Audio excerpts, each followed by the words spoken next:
to share this because you can't. If I put this way for you, there's an Aston Martin badge in there somewhere.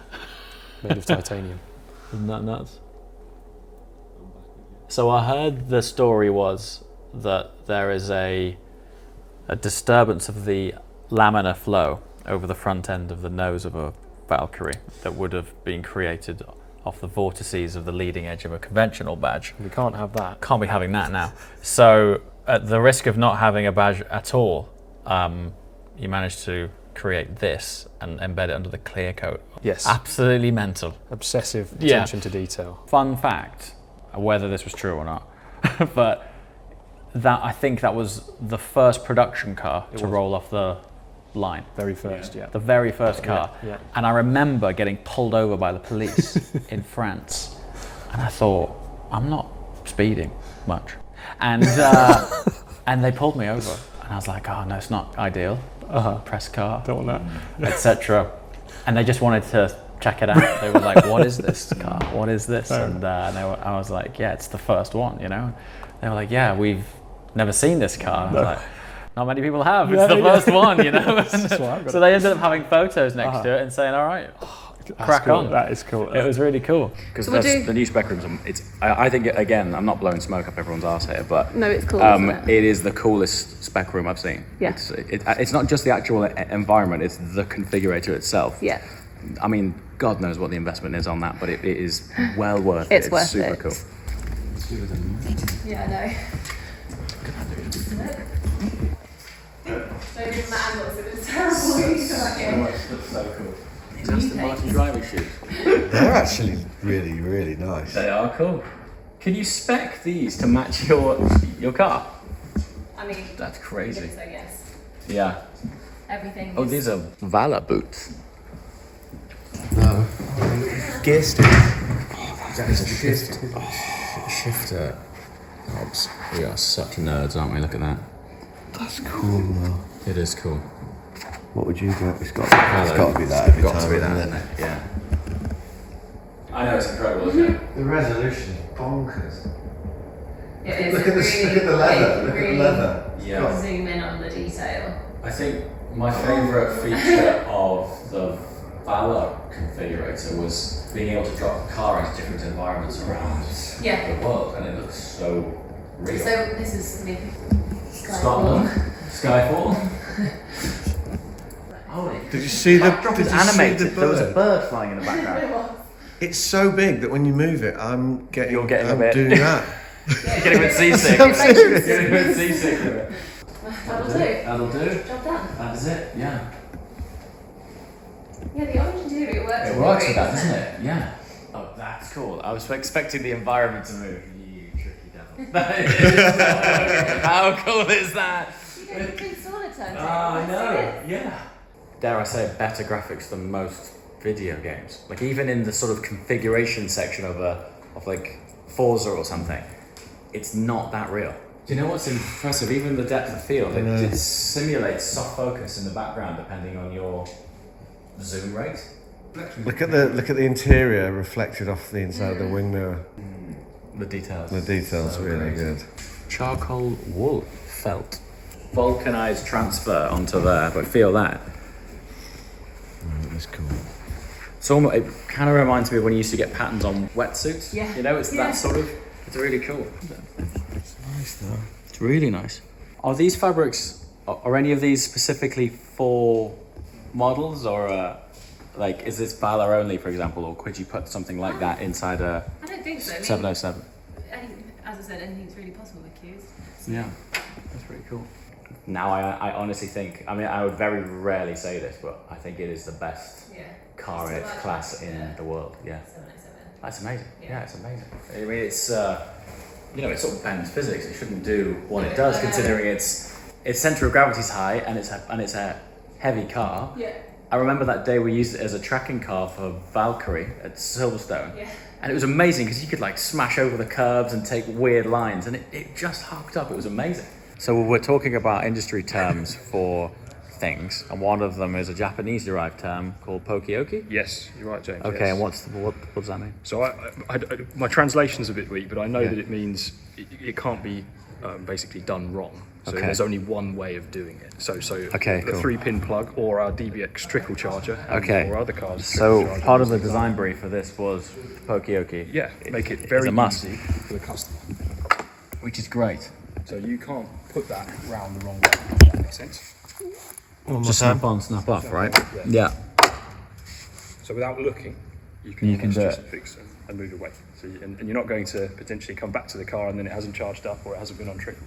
That's not what we want. And the idea of putting the trickle charger on the outside of the car rather than the inside, Yes. you were saying was because of Yes. if you were to hang it throughout the boot for a Yes. long period of time. Yes. So we were saying, James, that many of our customers who have an Aston potentially in Europe and they maybe have another one in America, as quite a lot of our customers have global residences. So the best way to keep a car healthy for a long period of time, if it's not been driven, is to keep it on trickle charge. So what we do with our charger is we basically have this very handy magnetic connector which sits on the car and sits outside the car. And we were just saying that the benefit of that is that you don't have to then leave the car unlocked or leave the boot slightly open, where many of our competitors have that charger inside. And the other thing is it doesn't create any sort of impact to your boot seal or anything like that. So it's quite a neat design, keeping it on the outside and quite ergonomic as well, the way it just kind of It's actually something I'd not thought of from a sort of, I guess, security theft point of view. Is you automatically assume that this is going to be in someone's private garage at home, but they're in underground car parks all the time. Correct. All the time. Correct. Right? Yeah. It's funny actually. We listen a lot to our customers, Yeah. and I think one of the big advantages again we have over our competitors is we have a great discourse with them, so we can hear what they say, and a lot of them say, yeah, well, I have my Aston in Monaco, I have my Aston in Florida, so that's cool, that. sometimes I'm 4 months away and I want to keep it on trickle charge. Now, if you look at any collector, maybe I'm taking some inspiration by watching your videos, quite a lot of them will put cars on trickle charge. Sure. So yeah, we wanted, listening to that need, we wanted to provide a solution. So the external trickle charge with its magnetic Pokioki application is the solution here. Cool. So dinner I didn't make. Flight was cancelled. Do you remember? We were stuck in the airport at 4 Manchester. a.m. Boom, flight cancelled. So I never made the actual launch of it. The memory of 707 for me is when we were actually there for the AMR Pro drive at Silverstone. Yes, yeah. And it was used as a tracking car. And I remember going out and doing a piece to camera in the car. Yeah, I remember that. I was looking forward to that shoot. And we left the hotel in Manchester. It was a Walked in. super fresh, like 4 a.m. job at the airport. And we were, and it was just chaos. It was the luggage strike. Look, that Do you was remember? it. Yeah. It cracked, the system crashed. Yeah. You snowblind with can it. see the individual RGB like When you're that pixels close, almost. yeah. It's kind of crazy. In for Look you at that. rather than football. I think would be incredible. Any sports would be Just- great. Can you imagine? Have you got speakers hooked up to it? That's a good question. Yeah, we've got speakers, Speakers in here? In it, yeah. So in the roof. Of course, F1 Having that door open in summer. F1 Yeah. streaming party would be good, wouldn't F1 it? streaming party. Yeah. Yeah. Be super, A few super cool. bean bags along the back here. I That's think it, yeah. that'd be super. So how many press cars will you have to spec?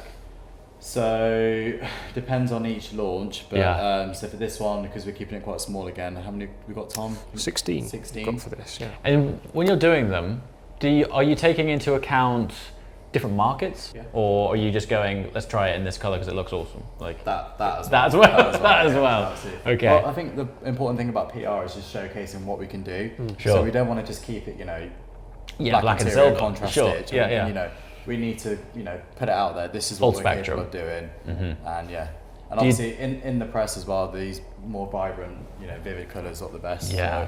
So, We tried to get like 1 or 2 Q features on there, James, but it's a tricky thing. Q, of course, is bespoke, perfectly bespoke. So we then say, okay, well, this is a bespoke option for this car, that's been selected. So certain things are badge Q. Certain like of the leathers we've looked today, we call them they're delivered via Q. So we'd include them. I think when it comes to press cars, the work to get to the point of agreeing the orange and orange. Again, Yes. it's a cross-functional job, right? Yeah. So we'll ask Marek, we'll ask Miles to come and help us with that. We'll ask the engineers to show us. Obviously, we don't have this system when we're thinking about those specs because we're still developing the car. So we're asking them, how is the colour going to most nicely work across all the panels and all the interior? So it's a nice thing. Kevin J will tell us exactly what looks good on camera. We know from our sort of side that what's going to work can be more relevant in different regions, and then we we set Miles America a nice brief, and they work closely with us to get that perfect one. Because we're positioning the car as well, right? We're by having the DBX 707 in orange, and then green, we're explaining that it is a sport, the sports car of SUVs. It can be orange, it can be really bright and punchy, but also it's always an Aston, so it's understated. It's very, very demure and subtle and stealthy as well. So that's where the green comes in. I am not the fairest of them all. Yeah, so this is a slightly different one. Now, what we do in this, which is kind of cool, is we have a bit of a different setup. So you don't have the big video screen, but what you do have is a very, very basically high quality, the highest quality LCD screen we can find. Now, what do we use this room for? Well, if we looks quite Valkyrie centric. This one, you've got it. I mean, it's exactly that. So we do a lot of Valkyrie on here. Valkyrie, because our options are so specific, James. Each car is a Q car, of course. So that means we've got to have specific renders for each one, and the renders are done on this screen here with the customer. Right. The cool thing about this as well, you'll notice some zoom setup, so it's not uncommon for our sales team to come in here quite late in the evening and dial into Tokyo or New York or Melbourne, and do a spec with a dealer where the customer's sat at their leisure in their home, and they dial into us, cool. and we dial into them, and we almost make them feel like they're here in Gaydon. Using Zoom and other connected technology. Look at that. Just the detail of it is stunning. I mean, you would. Yes, I was going to say, Rich. Yeah, we could play a game of guess the piece of the car. Yes. I mean, you'd have that on your table. It's so nice. Many people say that. Yeah, you have to keep a close eye on them. Walking on. Great. Yes, it's stunning thing. Some of our pieces and our componentry are. Again, with that one, you can see it's machined, it's cast as well, and then that beautiful Aston Martin sort of treatment of the door pull. It's such a nice piece; it can be shown on its own. I'll allow you to pick these up because we shouldn't pick them up too much. But this is lace wing, so this is our titanium Valkyrie badge. She's just millimetre thick, sits underneath the lacquer of the car. If I put this way for you, there's an Aston Martin badge in there somewhere. Made of titanium. Isn't that nuts? There is a disturbance of the laminar flow over the front end of the nose of a Valkyrie that would have been created off the vortices of the leading edge of a conventional badge. We can't have that. Can't be having that now. So at the risk of not having a badge at all, you managed to create this and embed it under the clear coat of the lacquer of the paint, which is absolutely mental. Obsessive attention to detail. You mentioned briefly before some of the liveries and treatments. So again, Valkyrie, each car unique. We have a chance to show here our customers' livery applied to carbon fibre, but then as well, we've got some of the full car liveries too. So for Valkyrie and AMR Pro, again, customers who wish for our racing livery, or what might it look like if a Valkyrie went racing? Well, of course we're going to find out, but for a customer, again, you give them this chance to see the whole livery against what appears to be the car sort of thing. It's quite important for us to do. You notice the difference here. So gloss livery on satin paint, satin livery on gloss paint. So again, that reflection. And by the way, that's not easy to do from a technical delivery perspective. From a production perspective, our paint shop is superbly skilled in achieving this. It's not easy to mix those two effects, satin and metallic, of course. So being able to show that is important.